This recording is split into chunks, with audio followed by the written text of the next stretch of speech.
You ever get one of those moments that hits you like a punch to the gut? That kind of moment where the world suddenly flips and you realize you're not living the story you thought you were? Well, mine came on a random Tuesday afternoon. I was sitting at my desk, sipping my third cup of coffee, scrolling through my phone when a message popped up. Just a text. Simple. Cold. I'm done. I'm divorcing you. Also, I emptied the joint account. Good luck. That was it. No warning, no conversation, no goodbye, just those brutal words, and the knowledge that every dime we'd saved, every plan we'd made for the future, vanished. My heart stopped. I read it again, hoping I'd misread, or that somehow it was a mistake. But no, it was real. My husband, the man I'd trusted, the father of our kids, had just ended our marriage with a text and cleaned out our bank account while he was at it. Looking back, there were warning signs. I just didn't want to see them. We met in college. He was charming, ambitious, funny. We fell hard. Married 3 years after graduation, bought a house, had 2 kids, Lintex, built a life that looked perfect from the outside. But beneath that surface, cracks were forming. He became distant, secretive. Late nights at work stretched into weekends. Calls he didn't want me to hear. The way he avoided eye contact when I asked about his day. I brushed it off, told myself we were just busy. I was wrong, and I learned the hard way. That Tuesday, after I read the text, I sat there for what felt like hours.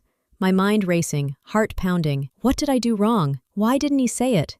Why through a text? But then, anger took over, and with anger came clarity. He thought he could just walk away with everything, without facing me, without answering for years of lies. No way. I got off the couch and started planning. First step, freeze the accounts. I called the bank, explained the situation. Luckily, I was authorized too. Next, I changed every password, set up alerts, and got a hold of our financial advisor. I wasn't going down without a fight. The next days were a whirlwind. He didn't answer my calls or texts. The silence was deafening. Our kids were confused. They asked me why Daddy wasn't home, why he wasn't answering their calls. I had no answers, only promises. I'm here.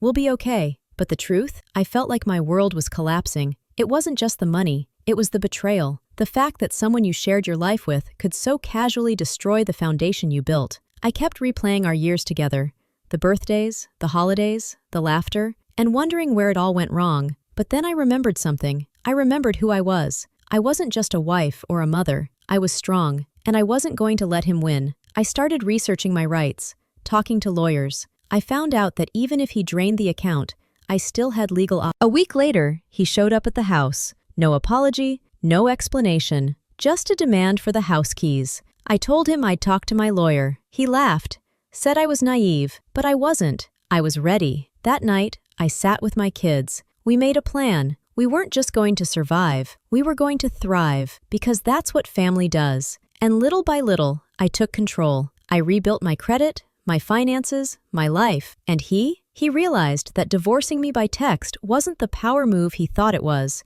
It was the start of his downfall. If you ever feel betrayed or blindsided, remember this. You are stronger than you know. You can rise from the ashes. And sometimes, the worst endings lead to the best beginnings. After that shocking text, everything changed, but not in the way he probably thought. I wasn't going to crumble. I wasn't going to be a victim. Not this time. I spent the first few days in a daze, sure, but then I snapped out of it. I started researching. I read everything I could about divorce law, joint accounts, and financial abuse. Turns out, emptying a joint account without consent is illegal in many places. And even if it wasn't, the courts wouldn't just let him keep that money. So, I hired a lawyer. Someone who didn't just tell me to calm down and wait, but who said, no, we're going to fight back, hard. I showed her the text messages, the bank statements, everything. She looked at me and said, you're going to get through this, but you have to be smart. Smart. That became my mantra. Meanwhile, the house felt empty without him. I remember walking through the rooms late at night. The quiet was deafening. The kids' rooms, still filled with their toys and clothes, felt like islands of normalcy in a sea of chaos. The kids were confused and hurt, asking questions I didn't want to answer. Why won't Daddy come home? Why does he hate us?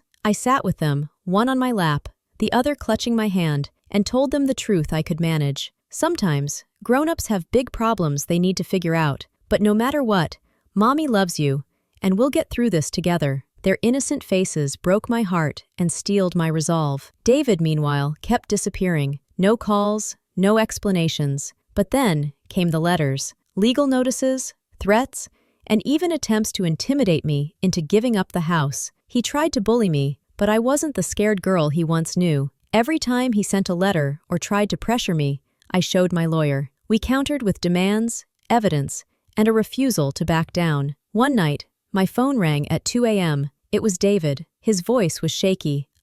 I'm sorry, he said. I didn't mean for it to go this far. I could hear desperation, maybe even regret, but I told him something. I understood that I was done being the one who cared more. The financial battle was brutal. He drained the joint account, but I had access to my personal accounts and credit. I maxed out credit cards to keep the bills paid, to keep a roof over our heads. It was scary, but I refused to let fear win. I took on extra hours at work, started freelance gigs, anything to make ends meet. The sleepless nights were endless, worried about money, the kids, the future. But here's the thing. Through all that, I discovered a strength I never knew I had. I was managing a household, a career, and a legal war all at once. I learned how to negotiate with banks, how to read contracts, how to stand up in court, and every small victory fueled me. Every time I saw my kids smile, I knew it was worth fighting for. The legal battle dragged on for months. Court dates, mediation, endless paperwork. At times, I felt overwhelmed, but my lawyer was my rock. She reminded me, this isn't just about money or property, it's about your dignity. That stuck with me. Finally, the day came for the final hearing. David's lawyer tried to downplay everything, say it was just a misunderstanding, but we had evidence.